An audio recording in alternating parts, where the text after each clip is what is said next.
ഈ 5 സ്റ്റാർ ഹോട്ടലിലെ ഭക്ഷണത്തിനിടയിൽ ഒരു ഹോംലി മീൽസ്. இந்த கோழியை பார்த்தாலே தெரியும் நல்ல ടേസ്റ്റ്.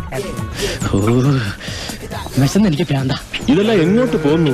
ഭക്ഷണ കാര്യത്തിൽ ഒരു മെജീഷ്യൻ ആണല്ലേ? തീറ്റിക്ക് അങ്ങനെ നേരവും കാലവും വല്ല ഉണ്ടാ? ഈ നാട്ടിൽ പട്ടിണിയുടെ ഒരു കുറവേ ഉണ്ടായിരുന്നുള്ളൂ, അത് അവരായിട്ടങ്ങ് തീർത്തു. ഇങ്ങനെ ആക്രാന്തം കാട്ടാതെ മകളെ, മെല്ലത്തിന്റെ മകളെ. ഇവന്റെ വയറ്റില് കൊക്കോ പുഴുവല്ല, കൊക്കോ പാമ്പാന്നാ തോന്നുന്നത്. നീയൊക്കെ കണ്ണൂച്ച് പഴയ പോലെ ഒന്നും കഴിക്കാൻ പറ്റാണ്ടായി. ചേട്ടാ 2 plate mutton fry. G sir. എന്താണെന്നറിയില്ല ചേച്ചി, ഇപ്പൊ എത്ര കഴിച്ചാലും വിശപ്പില്ല. ആർത്തി കൂടിട്ടാവും. ഈ പ്രായത്തിലുള്ള പിള്ളേരൊക്കെ നന്നായിട്ട് ആഹാരം കഴിക്കണം. ശരിയാ, അങ്ങനെയാണെങ്കിൽ ഇതെല്ലാം കൂടെ പൊതിഞ്ഞിട്ടാ ഞങ്ങൾ വീട്ടിൽ കൊണ്ടു ചെന്നോളാം അല്ലേ? ജോലി ഉണ്ടാവുക എന്നുള്ളതല്ലേ പ്രധാനം. അതെന്തായാലും എന്താ ഉണ്ണുന്നത് ഒരു ജോലിയാ.